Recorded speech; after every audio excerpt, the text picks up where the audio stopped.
Begiraren ibilbide honetan, lehen esan dodan bezala, elkarlanean aritu gara, azken urteetan bai komunikabide zein publizitate agentziekin, eta emaitza batzuk lortu ditugu. Agian, ikusgarriena izan da iaz Euskadiko hainbat hedabidek eta publizitate agentziek sinatu zuten publizitate eta komunikazioez sexista izateko autorregulaziorako kode deontologikoa.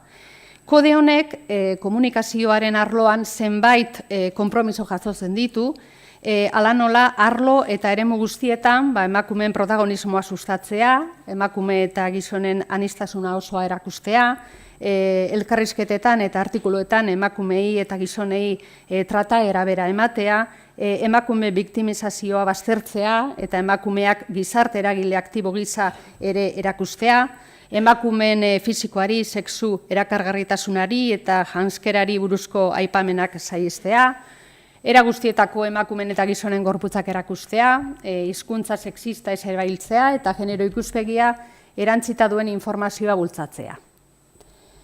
Komunikabide eta agentzietako ordezkariak izan dira kode hau landu dutenak, begirak eta emakundek eskainitako babesa eta laguntzarekin.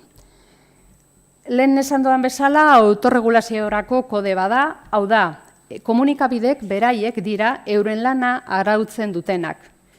Lortutakoa, garrantzia bada ere, esango nuke, kasu honetan garrantzitsuena edo aberasgarriena emaitzaz gain prozesua bera izan dela.